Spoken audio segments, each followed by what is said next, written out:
What's a crazy thing that happened at your school? Before we start, don't forget to subscribe, and I'd really appreciate it if you leave a like and comment something related to the topic. Let's begin. Story 1. Someone called in a threat to shoot up the school. The whole place went on lockdown, and everyone was terrified for their lives. SWAT teams even showed up.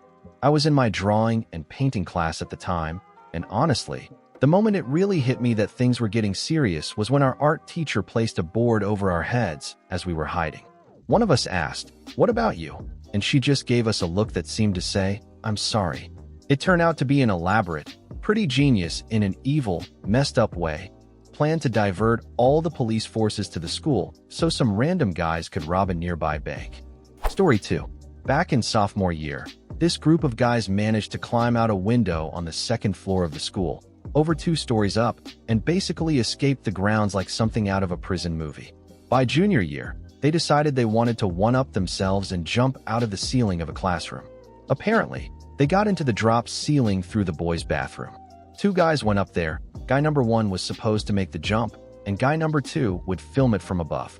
Meanwhile, I'm sitting in English class, front left side of the room next to the teacher's desk.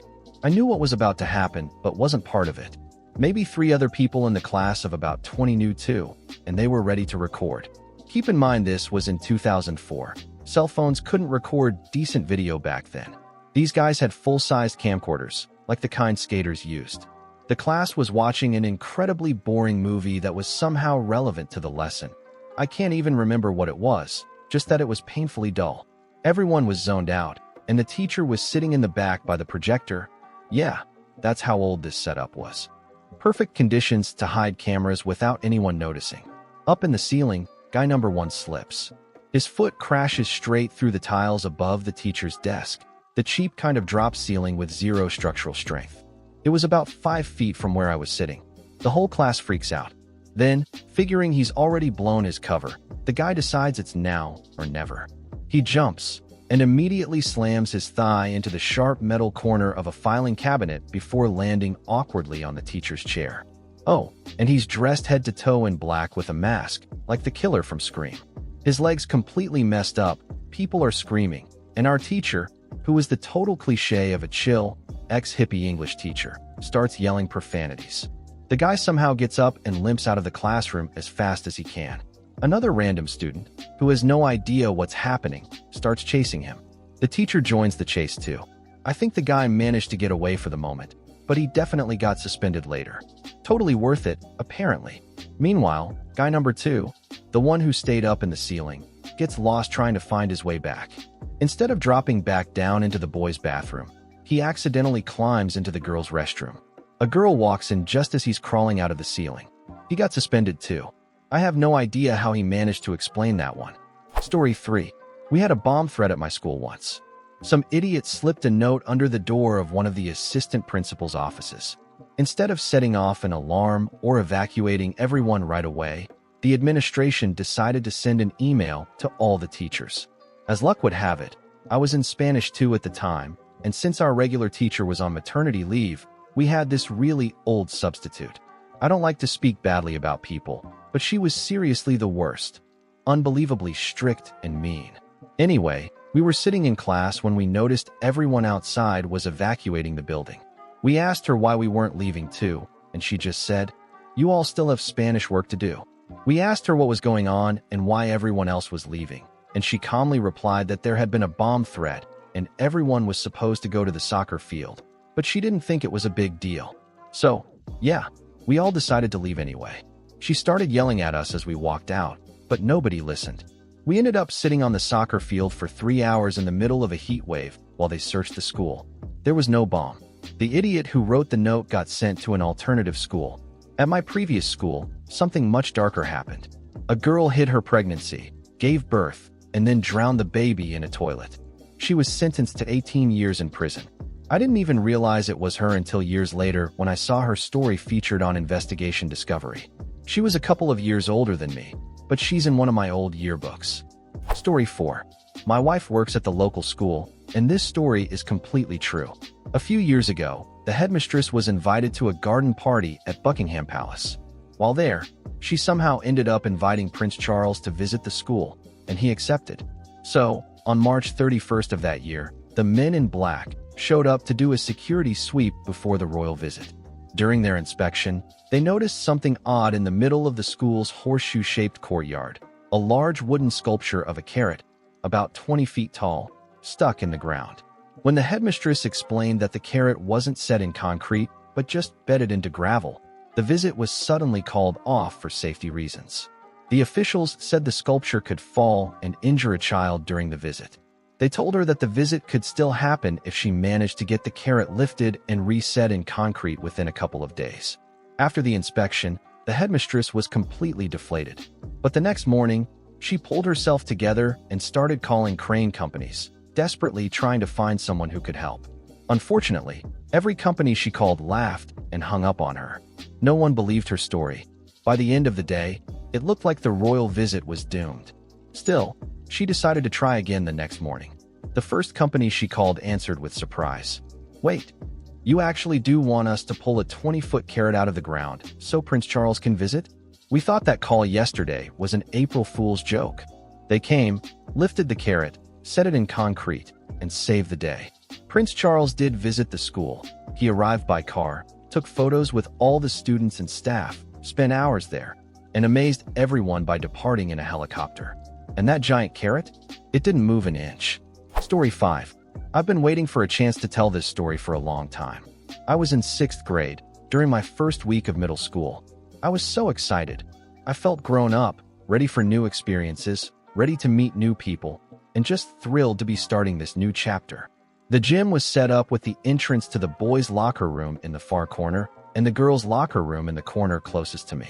I was a pretty shy kid, so there was no way I was going anywhere near the girls' locker room.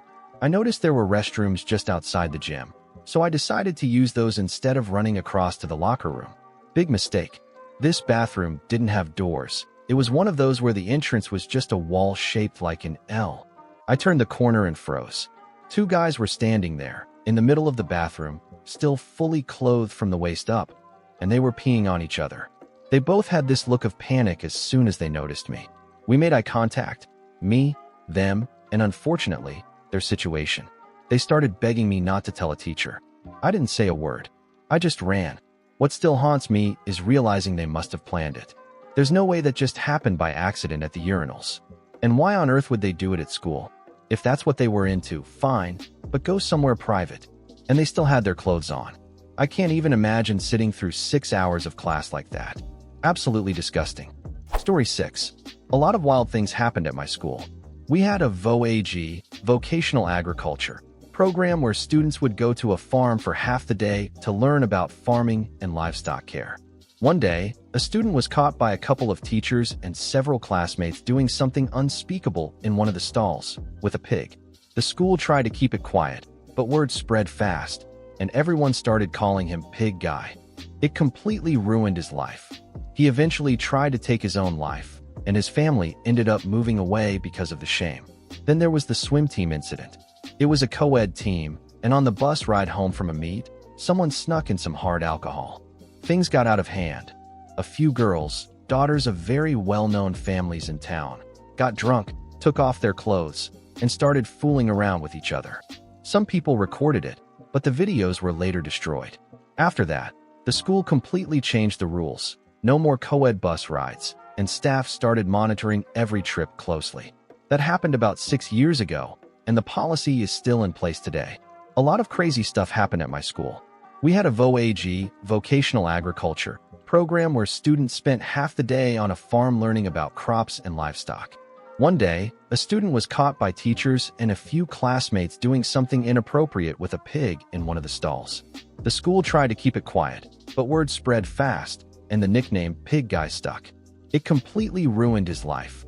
He later attempted suicide, and his family eventually moved away because of the shame.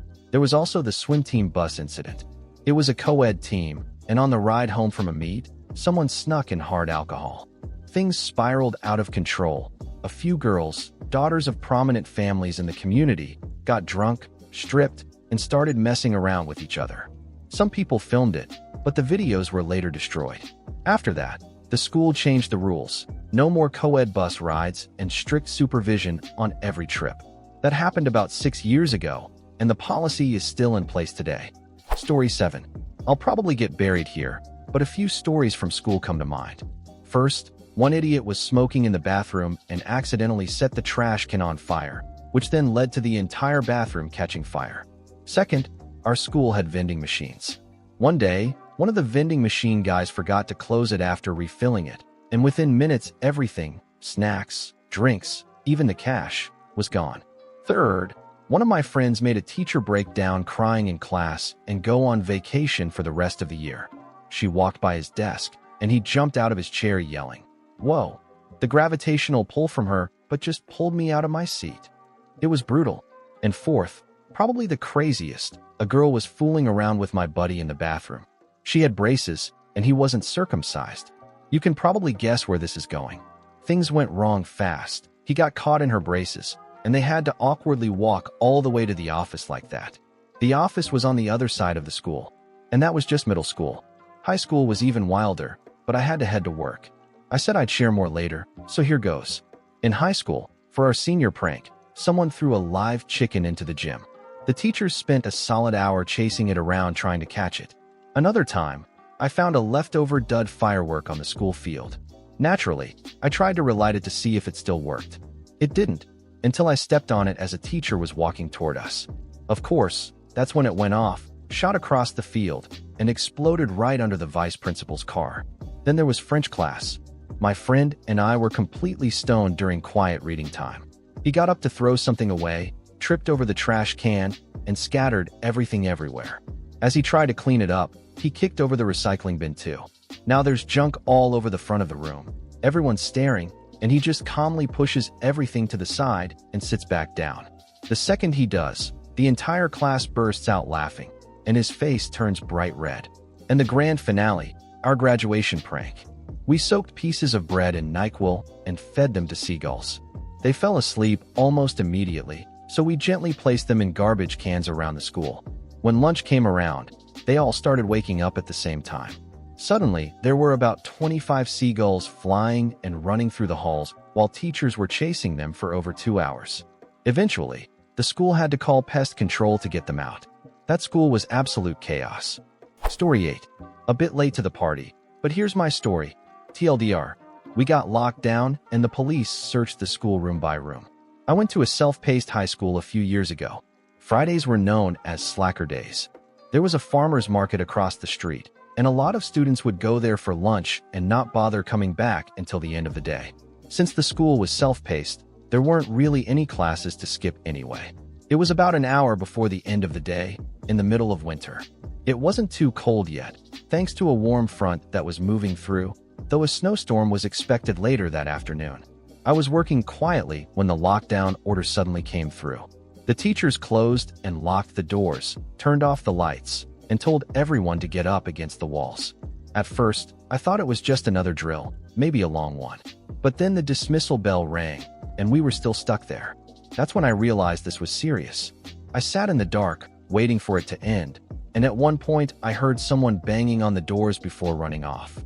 The room I was in was actually half of a larger space, divided by windows and a set of double doors. After what felt like 4 or 5 hours, the lights suddenly turned on in the other half of the room. Then the double doors flew open, and about 5 or 6 city police officers stormed in, pistols drawn, one of them carrying a shotgun, and ordered everyone to put their hands on their heads and stand up. They let us out single file with our hands up, down the side staircase to the gym, where they searched everyone.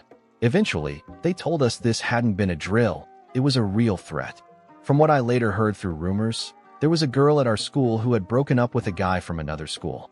Apparently, he started sending her threats, and people said his father owned a gun.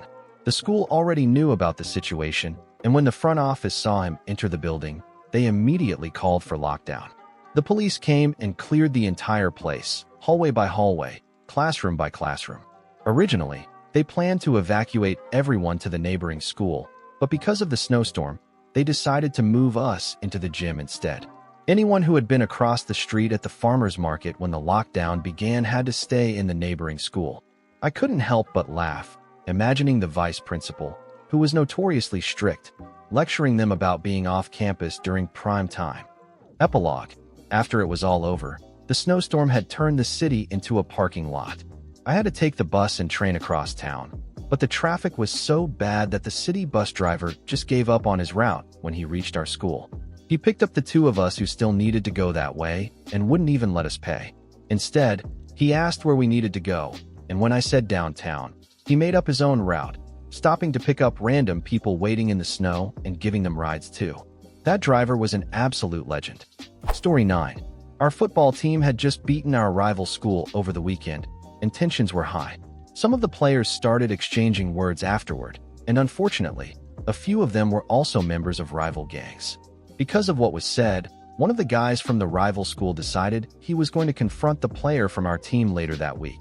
After school one day, I think it was a Tuesday, the rival player showed up with his older brother, who was a well-known higher-up in that same gang, and the brother's girlfriend, who was notorious for hanging around with gang members and had gotten pregnant by him. When the group approached, the guy from our school pulled out a handgun and told them that if they wanted to mess with him, they'd have to deal with his gun first. That was when the girlfriend decided to get in his face and start yelling. He snapped and hit her across the face with the gun. That single moment lit the spark for what turned into a small-scale gang war that went on for about a month. Story 10. A Holocaust survivor once came to speak at my high school during an assembly. Everyone in the auditorium was completely silent, hanging on every word as he described the unimaginable horrors he had lived through, watching his brother being tortured to death and being forced, at only 10 years old, to throw a baby into a fire. It was heartbreaking, and no one moved or spoke while he told his story. As he neared the end of his talk, the principal suddenly walked up onto the stage and interrupted him. She announced that she was cutting the assembly short because he was starting to bring religion into it. Specifically, he had begun to talk about how people should never hate or make others suffer because there is one God who loves us all. The survivor was stunned, visibly hurt and offended, and the entire audience erupted in outrage. Students began chanting, "Let him speak! Let him speak!" until the principal could no longer be heard. It turned into total chaos, and eventually, everyone was told to leave the auditorium. I have no idea how the staff managed to calm things down afterward. The story spread quickly, and local newspapers picked it up. Not long after, the principal's car was vandalized, spray-painted with swastikas, and the words, "Nazi witch." She resigned at the end of that school year. Story 11. I went to a pretty wild high school in the Netherlands, and a lot of insane stuff happened there. One time, a student actually brought a gun to school, which is a huge deal here, planning to shoot the guy his girlfriend had cheated with. The police showed up. Thankfully, no one got hurt, and the kid was expelled and punished. Another guy broke up with his girlfriend after things went south. Later, he borrowed a SCART cable from someone for his PlayStation and ended up using that same cable to take his own life. Then there was the day an old white American car parked in front of the school with a few black men sitting inside. A few days earlier, there had been fights with a rival school, so the principal and janitor panicked, locked everyone inside, and called the police, convinced it was going to be a gang shooting. In reality, it was just one student's dad and brother waiting to pick her up. Definitely one of the most embarrassing and racist moments the school ever had. My biology teacher once brought in some rare antique microscope slides containing samples of old diseases. But a girl in our class accidentally knocked the whole box over, destroying everything inside. The teacher completely lost it. He punched her, shouted horrible things about her weight, and then broke down crying and curled up on the floor. That was the last time we ever saw him. Our math teacher was another story. He was new, socially awkward, smelled terrible, and made weird comments. He couldn't really teach, but some smart students in class helped the rest of us get through the year. Then one night, a classmate called me and told me to turn on the TV. There was a documentary about dysfunctional families, and to our shock, it was him. It showed him stealing money from his mother to pay for his BMW and even showing off beach photos where, let's just say, he was way too happy to be on camera. That was also the last time we saw that teacher. Another day, during a free period, we went to a coffee shop to smoke some weed, which, despite stereotypes, isn't something high schoolers usually do in the Netherlands. When we walked in, we ran right into our janitor, who was also there buying some for himself. We all agreed right then and there that it would stay our little secret.